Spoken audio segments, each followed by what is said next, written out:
Good morning. Please do keep filtering in. I will just quickly introduce myself for anyone I've not yet met. I'm Emily Memedimo, the Managing Editor of Automotive Logistics, and I would like to welcome you back to the second day of Automotive Logistics and Supply Chain Mexico 2025, and it's really great to have you here.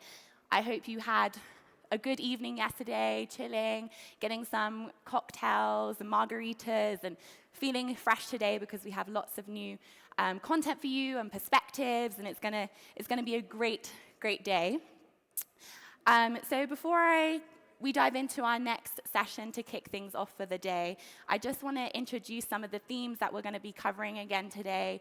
We're still looking at kind of continuing those conversations around digital strategies, supply chain strategies.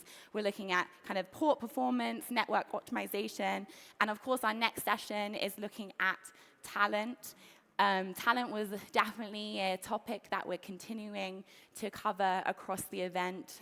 Chris highlighted it in his wrap-up yesterday. We had a couple of speakers also talking about it as well. So I'm really, really glad to be kind of kicking off the event with that session. And you may notice as well that we're going to have some students on site today as well. We have a student forum later today. And I just encourage you all to kind of, if you see them on site, please do go and say hello. Please do go and tell them about your experiences of being in the industry and kind of how you've come to be here. Because me personally, even though I'm not in logistics myself, when I came into the industry about a year ago for automotive logistics, it was just great to hear all of your experiences, and you're such a tight-knit community, so it was amazing. So I do encourage that. And then we also have our app, so you can continue exploring our sessions today and of yesterday. There is sessions up there from yesterday. So if you didn't get to catch any because we had multiple streams going on at the same time with some workshops, please do check into the app. We also have all of our speaker bios on there, and you'll be getting live updates throughout the day. So I do encourage you to go and scan the QR code if you haven't already. And then also, if you want to get some pictures of yourself and you're wondering where all of those lovely pictures, we have amazing photographers around, and if you've seen them, those pictures are up on Pika, and so you can please do use the code here and then the QR code, and you can actually find them there. And then we also have this opportunity where you can win a prize draw of, you might have seen our teddies kind of dotted around, so if you do really want to pick one of those up, please do continue to get involved in our Meet the Supplier Challenge. And if you have any questions, these are kind of the overview of how you can get involved, but if you have any questions or want to find out more, you can find out at Reg Desk, which is just down the stairs. But to our discussion today, I'm really glad to be kicking things off. As I said, we're really jumping back into a topic that underpins everything that we've been kind of talking about at the event today, yesterday and through to today, which is really the people side and the talent and the transformation and how we kind of bringing more people into logistics in automotive. We're really looking at kind of the skills, the leadership, and the collaboration. So to kick us off with this discussion, we have three amazing speakers that really are leading the way forward in automotive logistics, and I'm really glad that we're going to have them. So I'm going to invite them up onto stage now. Our first speaker is Luis Angel Riviera, the head of logistics pre-series at Volkswagen de Mexico. Thanks, Luis. Hi. Please take a seat. Thank you. Our next speaker, we have another Luis, but Luis Bravo, Vice President of Mexico Operations for Wilhelmsen. So please welcome Luis. Luis. You take a seat. And our final speaker, we have Mo Salah, the President and CEO of Greatway. Hi. Thanks, Mo. Please take a seat. Okay. So yeah, as I've said, like this event really is all talking about talent and transformation and how, you know, we're getting the next generation into the industry, and I'm sure we'll have the speakers filtering through as well, and they can catch this up on demand if they don't see it here live. But kind of to kick us off, I thought maybe you could start us off with, you know, it's a fast-moving industry, really high pressure, constantly changing environment. Kind of what's kept you in the industry, and what continues to motivate you despite some of those complexities? I'll start with you, Luis. A couple of words come into my mind. The first one is satisfaction. I compare sometimes because my mom is also a teacher in the classroom. It is sometimes really hard on you. No? There are days that you are not seeing the end of it, but most of it is very satisfactory for me. Satisfaction is the first emotion I can think out of it. That keeps me pushing, driving the teams, trying to face new challenges. So this, I use it to convert it into passion. So this job offers me the possibility to put all my passion on it, on the people, on the projects, on the challenges. So it's really satisfactory for me. So no doubts, I'm a logistic guy now. Perfect, thank you. Yeah, I love that. We'll talk more about some of the passion aspects later. Luis, how about yourself? Well, good morning, everyone. Today I'm going to try to express what I think about, personal speaking, about this talent topic. I have been working. I worked for 30 years in other industries, nothing to do with automotive, but I can tell you that this automotive industry is really different, completely different. I am just I have right now like a little bit more years working in the automotive industry, but it's like 6 minutes under the water. It's completely different. It's another way of working. It's really fast. It's moving. It's changing every time. So it challenges us to change and to think strategically, and also to solve in a really fast way. So you have to have to think out of the box almost every day. Every day you have to innovate. You have to do something different, because as soon as you think everything goes to normal, it changes. Something happens. So it's almost at everyday change. So it motivates me, because we are shaping the future of mobility and driving operational excellence in an industry that never stands still. Yeah, for sure. Always changing, constantly changing, and never boring. Mo, how about yourself? Well, first, good morning. Thank you for having us. This industry is very intriguing, but the satisfaction and the reward from it is definitely a drive. But it also has a little bit of a catch-22, you can say. Once you get into logistics, you're stuck. It's going to keep sucking you back in and pulling you back in and making you suffer and suffer in a good way. In a good way. I was going to say in a good way. Yes. We have our good days, we have our bad days, like any industry. But this industry is very unique because of the challenges, and to collaborate on what Luis was saying is, it's exciting because every day is a new day. Every day is a challenge. Every day something's coming up, whether dealing with your customers or government or whatever political issues that arise. You have to find a way to navigate, and it takes a special person, an individual, to understand how to work in this industry. But at the end of the day, the reward, the gratitude, and the problem solving that comes from behind it is definitely a intriguing aspect to this industry. Yeah, for sure. Louis, I just want to come to you on kind of, we saw that there's definitely a sense of growing optimism in kind of Mexico's role in the global supply chain yesterday. That was definitely a theme coming out. You know, it's becoming a magnet for localization, new investment, new plant openings. So, you know, kind of looking at that rapid market growth scale, you know, it can come with challenges of also scaling the workforce fast enough to meet that demand. So how are you managing kind of like that talent paradox, if you were, you know, balancing opportunity but also tightening talent pool? Good to that you asked.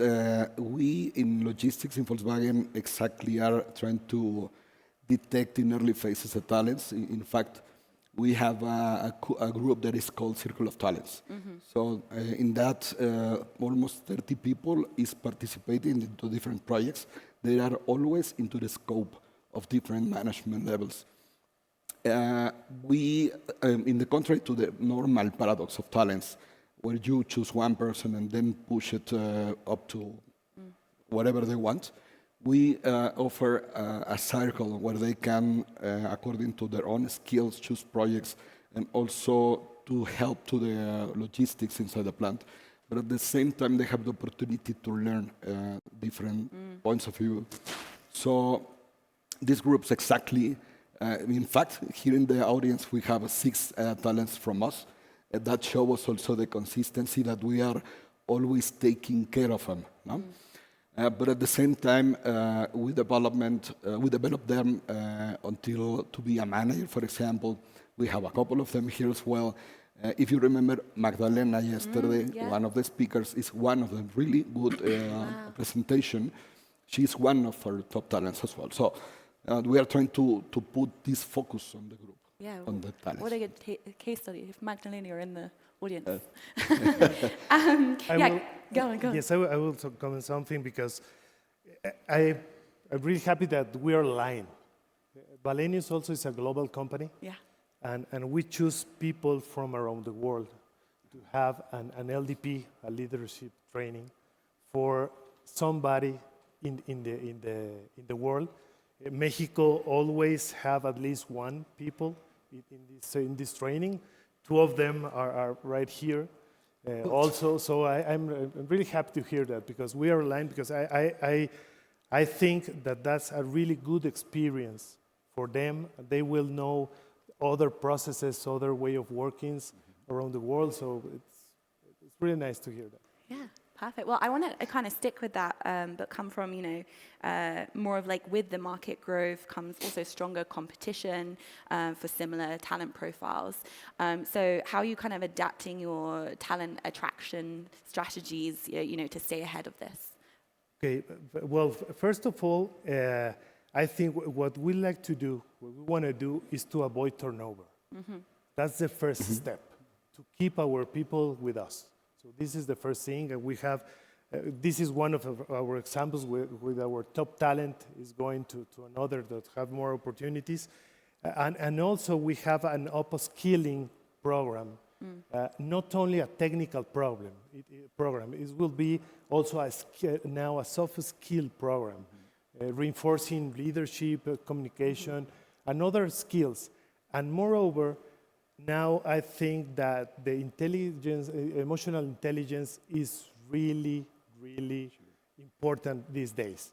And moreover, in this industry that we are talking about, a lot of variability and everything, every day something happens. So those are the things that we are working on. Yeah. Also, it's very important to have external talent, and we are open to it. So obviously, we are open to it. We do some research, and I think Valenius also is a good company to work with. Yeah, perfect. Yeah, I want to, because Mo, we were talking about some of the external talent kind of opportunities, and we'll definitely get to that later, but I want to come to you and also see how you're kind of retaining or attracting your talent at Greatway. So at Greatway, what we're doing is we're incorporating our IT technology with our recruiting and retention. Our business is always evolving, especially in the transportation and logistics side. We're having the asset-based side that we manage heavily. So we want to bring in new IT and technology and include AI technology into it to assist individuals with their day-to-day task flow. To make sure that they have the tools necessary to continue to grow with their job. There's a lot of competition in the industry. There's a lot of transportation companies, logistics companies, and everybody's trying to attract the best talent. And also there's some headhunting to go after the best talent so you can grow your company. Standard in any industry as well. But what we do is add our technology into it, add our infrastructure into it, and make sure that we have a great financial package and incentives so individuals can not just grow with a company, but grow as a brand within a brand. Yeah. Utilize themselves with the tools and necessary that are necessary for them to grow within our company. We want them to be able to have that presence that, yes, I work with Great Way Transportation, I'm part of this corporation, but within themselves, they're building themselves up with their customers, where customers reach out to them directly because of the service that they're providing and the tools they have to provide that service. Yeah, I actually want to stay with you on that because I think it's a good segue now of you saying you're bringing people in from IT. You also mentioned previously before coming up on stage, but also data analytics and maybe finance as well. Like, how are you bringing those fresh perspectives into a logistics culture that's probably traditional, quite operational focused, a lot of operation experience? So how are you making sure that those fresh perspectives are there, but everyone's learning from each side? So we're on the front lines, basically, in this industry. We're dealing with the drivers, we're dealing with the plants, we're dealing with the shippers, the receivers, and then as well, we have to service our customers. So the industry that we're in and the individuals that we try to recruit for have to have that analytics. Our business is not hard. Our day-to-day operation is not hard. It needs a lot of logical thinking. So bringing in people with an IT background or a financial background have more of that analytical mindset that they can incorporate to the day-to-day to help navigate through the waters to be able to support our customers and as well our drivers throughout their day-to-day operations. So it's very crucial to incorporate those individuals with the IT background, especially as we move into this AI world where I feel AI shouldn't be replacing people. It should be a tool to assist people. As we discussed throughout this conference, is I don't feel that AI is going to replace anybody from my sector, from the transportation logistics side. I just feel it's going to it's going to be an added tool to make your job easier and more efficient to support your customer. Perfect. Luis, I want to keep with that. Are you seeing kind of similar trends in VW where you're bringing kind of cross-disciplinary careers and within VW, and is that kind of influencing how you then train and promote people internally? Yes. One thing that I forgot to mention as well, and going in this direction, Volkswagen also tried to combine a different approach to get talents from outside. There are a couple of programs. For example, one is Estudiantes Mexicanos in Alemania, where the students have the opportunity, once they are out of the university, to go into these kind of programs. Naturally, they went through a special recruitment process where we detect also soft skills, as you were mentioned, Tocayo, but also giving them the possibility to go in other plants from the group. They can work in Audi, Porsche, to make networking, learn from other processes, how they are making other connections, other functional activities, and then when they back, they have the opportunity to implement them, any kind of project with this approach, with this multi-cultural multitasking skills. Yeah. Perfect, thank you. Luis, how about yourself with, are you seeing kind of that cross-disciplinary career kind of influencing how you train and also promote internally as well? Okay, I think that here everything starts with a master plan, where we set our objectives, our goals, and then we identify what we need. So in that way, we identify what we need, and we match the people versus the needs. So we start working on it in order to fill that needs, in order to get our goals. Yeah, perfect. I think that gives us a good transition into talking about, as you said, people are still at the center, even with AI coming in. People are really at the center of the culture. So if we're looking at culture as well, it's a big way of also retaining your talent and keeping a connection with your team. So Luis Bravo, I'm going to stay with you and just ask, behind the scenes when you have, lots of production and you have a lot of planning and you're wanting to make sure the vehicles reach the customers, how are you making sure you're helping your teams on site across lots of different sites, because you're, as you said, you're global. Make sure you feel connected, have a shared sense of purpose, and being something bigger. We have there are too many things to comply with the variability of the market. But right now, what we have as a standard, we have town halls, and also using some platforms Anybody in anywhere in the world knows how to do something if something changed. So this is helping us to get a standard standard way of working. That's our goal. And on the other hand, in the right place, for example, in Mexico, what we have is a team.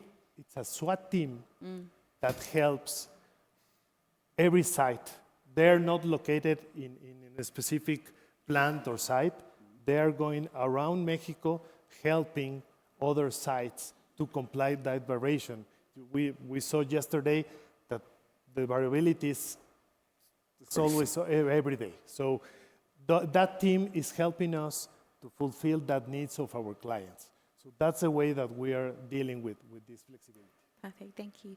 And Luis, you were talking about when you opened, passion is what's keeping you in the industry. So kind of what approaches are you doing at VW to kind of help retain your top talent despite complexities, pressure on the industry? In complement what I was telling you from the other project, there is a methodology also used by the company, which is a trainees model for development, for new talents, where they specifically in advance know they are chosen from with a specific profile, and then to develop themselves and to have the opportunity later on to be part of the management. No? But on the same time, I'm also leading one project inside logistics that is called talent development. From the complete group of the talents, we are also pushing them, boosting them, to help them to face the new stages or the new steps into the development process. So what does it mean? When they decide to become a manager, we offer an additional support, coaching, practices, role plays, whatever, trying to get them the tools needed to face the test they need to face to be chosen as part of the management team. So this career line where you take fresh talents, put it into a group, then push them into talents and show them exactly a career path with facts, consistent, you have it in your teams and you can keep them. Perfect, thank you. Mo, how about on your side in terms of talent retention at Great Way? So on the talent retention side, we want to start with actually attracting the right individuals that have the right mindset with the problem-solving skills and the analytic skills that we discussed earlier. With those skills, we're able to invest into our individuals to give them the proper tools that they can grow within the company. Once we see them in their natural habitat actually succeeding and growing and having the analytics and the problem-solving skills that we're looking for, that's when we invest heavily into them to allow them to move up within the company. Start up from customer service representatives to move up to lead positions, managerial positions, director positions. We pretty much give them the sky's the limit at that point. The more you put in, the more knowledge you have, the more you're retaining, the more you're showing that you're an asset to the company. We grow within. Very seldom do we actually attract in the leadership standpoint from the outside unless we get a tremendous candidate. But we like to try to promote within our staff and bring them up the ladder. And that's a great retention tool that we've been had for people to see, well, I'm not at a dead-end job. I can actually see that there's growth within the company. Yeah, perfect. And within retention as well, we talk about a lot of having to stay resilient within the industry. There's so much uncertainty at the moment and change, as you've all kind of alluded to.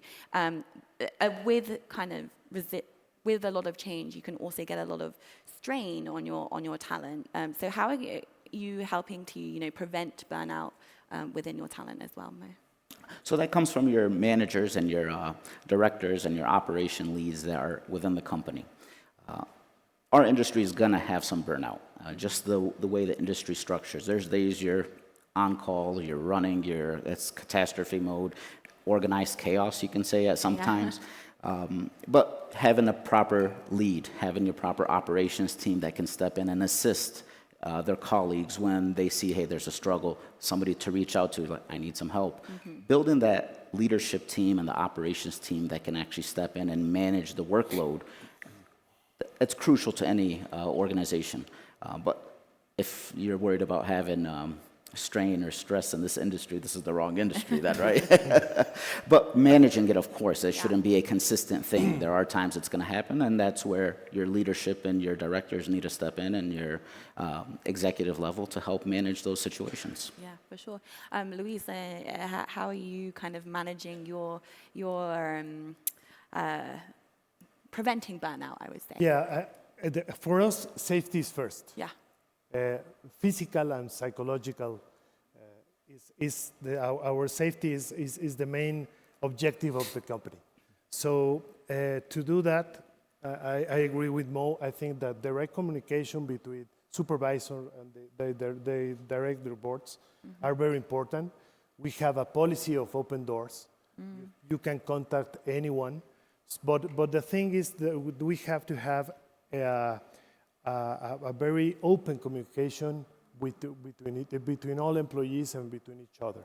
And we have some programs where we force a little bit that happens. So, for example, every 6 months, we have to have a face-to-face and one-to-one meeting with everybody. So with everybody of our report. So those are the things that we're helping our teams to do that job. And I think that will prevent us in a fastest way and preventive that somebody has a burnout or something like that. Yeah, you just said there how you're encouraging those one-to-one meetings, but by nature, the automotive industry and logistics side can be very, very global. You're traveling a lot. You're across different sites all the time.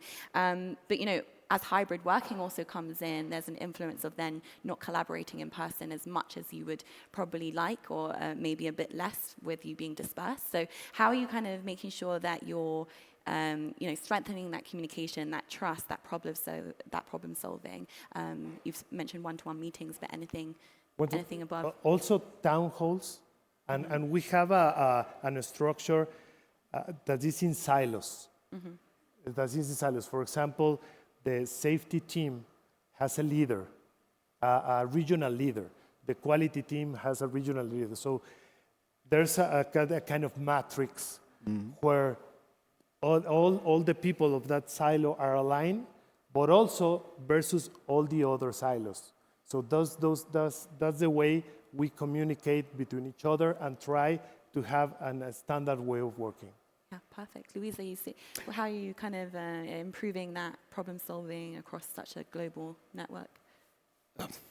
In terms of the same topics. Yes, same topic, same communication, trust. I would first like to start also naming that in the last 2-3 years maybe, we have become more aware about the situation. Not only because of law topics, because the organization per se has convinced we need to offer to the people different ways how to deal with the stress. For example, in the part of the medical team, this is one of the advantages to being a global company. We have a medical team on site that has also a special psychologists that they can help, giving orientation, giving whatever they need in case they feel this stress. But also, we have the possibility to offer to the people health activities. There is a Unidad Deportiva, a sports unit in the nearbys, where the people can also keep the stress away with the sport activities, at the same time gaining this belonging sense to the company. It's a good one.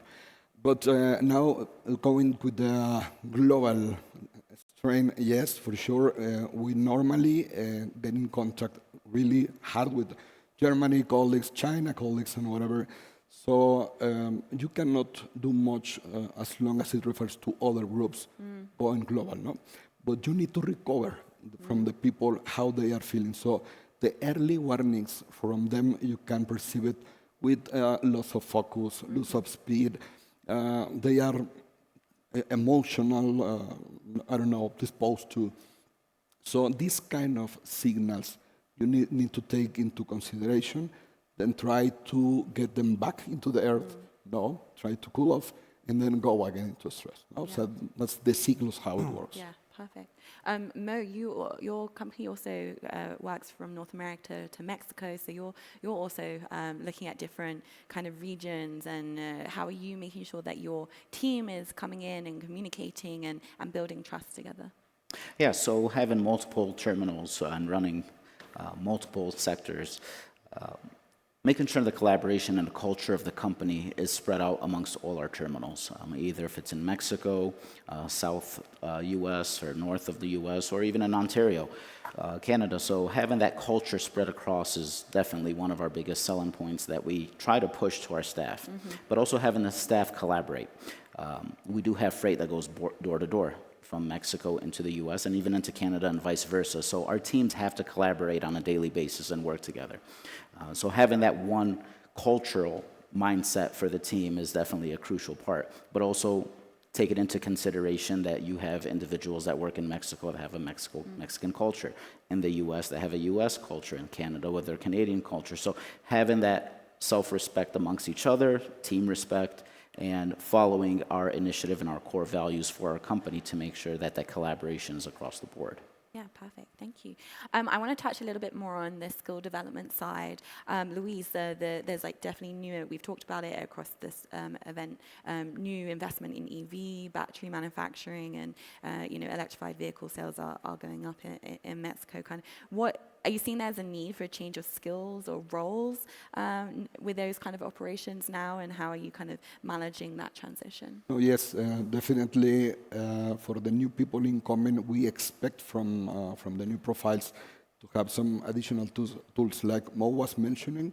For example, we are now more into getting from the people more AI tools and getting deeper into know this kind of situations, but also trying to identify from them if they are aware from the global trends for electrical vehicles, how the specifics behind logistics for the batteries, for the engines, for these kind of dangerous materials are getting into the supply chain.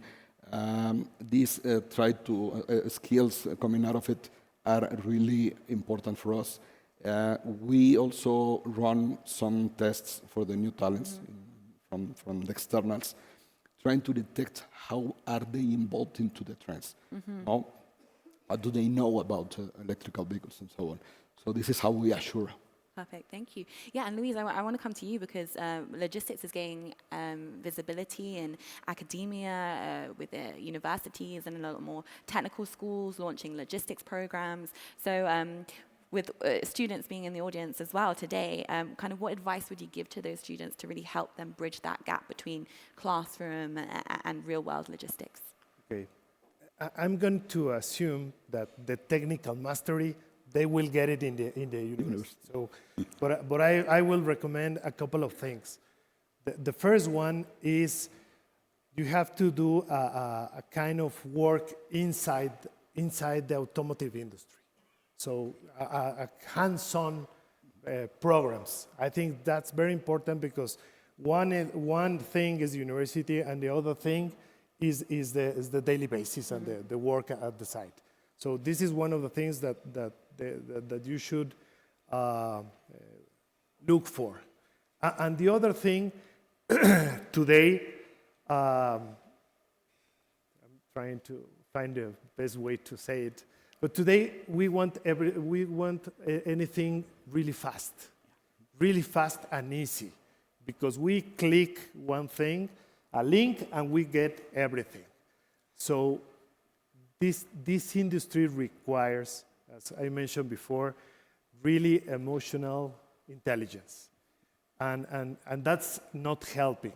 The thing that we have everything almost with a click is not helping. We have to work on resilience, to do some activities, and we have to know the experience of being frustrated. So frustrating. So something like when Wi-Fi goes off, it's frustrating. So something similar happens in a daily basis in the real work. So that will be my recommendation for the universities and the students. Yeah, actually, it's funny. We're bordering now like cultural theory and how humans are changing and needing different things, for sure. Mo, on your side, how are you how would you bridge that gap between the classroom and real world logistics as well? So we actually have a training curriculum that we're putting together at Great Way to teach individuals what we deal with on a day in and day out basis. Again, we're saying we're the front line in the supply chain. We're dealing with our drivers, we're dealing with Department of Transportation, weather, traffic, and again, I mentioned each and every customer handles things differently and requires things differently. But to mention on what Luis said, we're looking for people that have that critical thinking, thinking outside the box. When a situation arises, it's going to arise. How are you going to handle that? How are you going to approach that situation? Are you going to be flustered or nervous or just angry with it? Or are you going to be able to hold your emotions to the side and come up with a solution with your team members? You're going to have team members that are going to have different ideas and different solutions as well. But what's going to be the best for your customers' interest and your company's interest? So what we're trying to do is build that curriculum around teaching individuals. You can go to a university, you can get a supply chain degree and a logistics degree. It's phenomenal. Those are tools you definitely need in the logistics world and getting into the automotive sector that we're very heavily involved in. But the day-to-day in operations is not easily taught in a classroom. You actually have to sit in, get that hands-on training, know how to handle a driver. Each and every driver has a personality. When a driver gets pulled over by the Department of Transportation as a logistics coordinator or in operations, how are you going to handle that? How are you going to address an individual with an authority that has your driver on the side of the road? It's going to put a delay on your customer. So there's multiple aspects and multiple variables that you got to be able to navigate through and have that common sense. I mean, that's something that we push for in our industry. There's a lot of common sense that needs to be utilized with the critical thinking and thinking outside the box and then putting that forward to support your customer at the end of the day. Yeah, perfect. It kind of goes back to what you were saying about, making sure that the cultural element also comes in when you're dealing with your talent and your people in the company. But also when if we're talking about cultural change and keeping it theoretical, someone asked me, I did anthropology for a degree, and someone was like, how do you bring theory into it? And this is how you bring theory into the industry. But with culture change, you also have digitalization, and more transformation in industry that's already changing so quickly can feel uncertain and a bit disruptive. So how are you kind of bringing your teams along with new systems while kind of safeguarding that change fatigue? Yeah. For example, just thinking about the question, we always try to whenever it takes to migrate systems, because it is always constant in the sector. We normally put it together from the IT department. For example, how the system will be working. We invest into the people to prepare themselves for key users, all the structures we need. Then to have this knowledge to the teams, prepare them in advance so they can have the opportunity to interact with all of these systems, give them the proper feedback to the many specialists, so they get used to these dynamics. So whenever we implement a new system, we follow this methodology, that's for sure. Perfect. Are you seeing similar sentiments, Mo, in terms of how you're kind of navigating that, safeguarding that change fatigue when it comes to digitalization? Digitalization is phenomenal for what we're doing. Like we said, we're bringing in individuals that you have to give them the tools necessary. The digitalization is definitely needed. You want to have that visibility across your network. You want to be able to have that transparency across your network between your customers, your shippers, your receivers, to utilize those tools and technologies. I mean, we are in a world of technology right now, and like you mentioned earlier, if technology falls or fails, what are you going to do? And that's where I mentioned earlier that regardless of what AI or digitalization is coming in, you still need that human aspect involved with it. But incorporating that into our day-to-day operations is phenomenal. But then you want to actually bring on those tools and the digitalization that's actually effective. You see a lot of technology out there right now that has a little bit of a curveball to it to learn that technology. Especially working with a customer, you have customers that say, we want you to utilize this system. This is the system that we follow. We want you to learn it so you can teach your team because that's that one system. How are you going to incorporate that to your team with having no disruption in your operations while you're learning that? So you want to take the digitalization and actually make sure that it's effective amongst all your team and your customers. Yeah, perfect. I agree with Mo. There's a tons of data, and sometimes we have to be aligned with our clients, because as you mentioned before, somebody in IT can say, I have this dashboard right now, it's phenomenal, it's really great, but the client doesn't need that. So one of the things is that we have to get close to our clients to know exactly what they need, and then we can use that data to give them that information.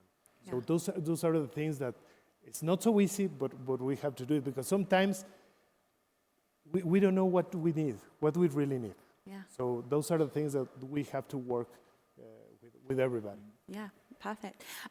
If we're talking about drivers of transformation, I think we also need to consider, the policy environment at the moment and how that's feeding into talent. So obviously there's an ongoing kind of debate around kind of the legal work week changing from 48 to 40 hours here in Mexico. Kind of how would you shift your kind of operations and consider your talent to continue maintaining that people-centric aspect and also maintaining your competitiveness and productivity?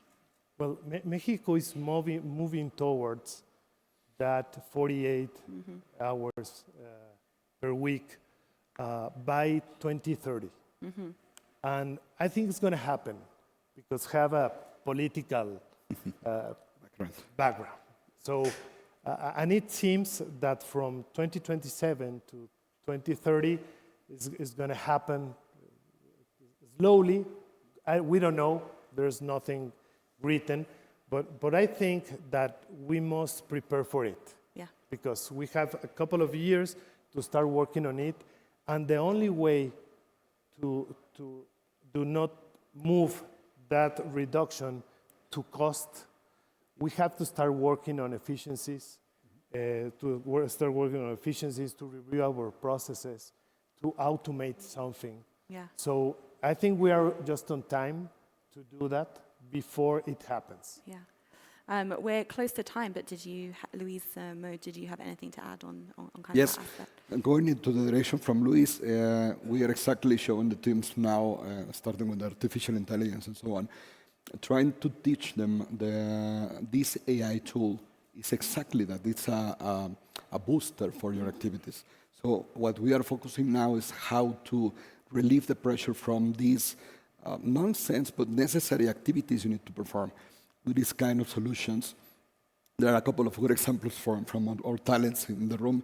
They have now focused to optimize time and avoiding data mining, data queries, and so on, but also giving the opportunity to reduce the workload from the teams. So with this time now, they can use it to solve other topics, to improve the teams per se, but also giving the space in the future to get this reduction in the work time. Yeah, perfect. Thank you, Luis. Mo, anything to add? Yes, sometimes I wish we can bring our politicians into our industry for a couple of months before major decisions are made. But like Luis said, this is something that's going to happen in the coming years, and preparing yourself for that, utilizing your digitalization, your tools, your technology. We don't want people working 50, 60, 70 hours a week. But this industry, for people that have been in it for 20, 30 years, understand that that's, I don't want to say a norm, but when it's needed, it's required. Again, we're here to support our customer. So there's a balance that needs to be taken into consideration. Of course, when the law does come out and it's implemented, that's where we have to get efficient to avoid the cost increases that will be behind that. More personnel, more technology that also needs to be brought on board, more training. So there's a lot of factors in play. But we have some time now to prepare for it and put ourselves in a position that when it does happen, we're not surprised. So utilizing your team, your leadership, and your training to prepare yourself for that is definitely now a crucial time to stay ahead of the game. Perfect, thank you. And to close us off, because this is coming close to time, we've covered a lot there on topic, and we can continue talking about skill development, retention, and talent all the time. People are at the center of the industry for sure. But you've led teams through disruption. You've all led teams through disruption, ramp-ups in transformation projects. Kind of what's that one piece of advice you would offer from where you're standing now to the room today? I should start, for the students, I should start going into the direction to learn other languages. Logistics is a global business. So what they need desperately is not only to consider English as a second language, but also it's a given fact. No? You need to learn other languages linked to the world of logistics, Portuguese, Chinese, German, naturally. So they will have the tools to access other kind of possibilities, other kind of developments. That's one piece of advice. The other one is to invest into their own development, going into congresses like this one, for example. It's some money, but good invested. But at the same time, they need to focus on other soft skills. For example, as Luis mentioned, emotional intelligence. There are many material out there to learn of it, but also learn out of capital investment. For example, we are normally engineers, no? What is missing in this kind of development is the financial factor and understanding. That will be another cluster to explore. And finally, the frustration. So it is really a matter of get to control of yourself. They can invest in some kind of development in this direction. Yeah, perfect. Thank you. Luis. Well, what I can tell you is we have to trust our people. That's, I think, one of the most important things, and make them accountable of what they're doing. That's the only way that they get that responsibility. Otherwise, and sometimes happens, that they delegate to the top. So those are the things. But the only thing is that we have to delegate, to trust in them, to build really a culture of trust in order to get our better results. So that's what I think. Thank you so much. Mo, to wrap us up on final words. Yes, I actually have a two-part for this. For the new generation coming into this industry, like Luis mentioned, this is a global industry. It's very rewarding. It's very challenging at the same time. If you're looking for something that's going to keep you on your toes, you've definitely picked the right industry to be in. And then for our current colleagues that are in the business and our counterparts, we're going through a very big change in the market and in the industry as a whole. Collaboration amongst each other, I think, is going to be crucial going into the future, especially with a lot of the uncertainty that we're seeing in the industry. So having that collaboration and having that teamwork and that networking amongst each other, I feel is going to be tremendous for our success over the next 2 to 3 years while we see what happens in this industry. And on behalf of myself and my team, if there's anything that we can do from Great Wave Transportation to assist you guys in a collaboration, please do come see us. We would love to work with each and every one of you moving into the future to help each other to go through these uncertain times. Thank you so much. Thank you all. Great discussion. It's definitely a thing that we're going to continue talking about across the event today. We have our Student Talent Forum, who Louise is also involved in that. So I encourage you guys to come by and see the students. So thank you once again. Thank you. Thank you. Thank you.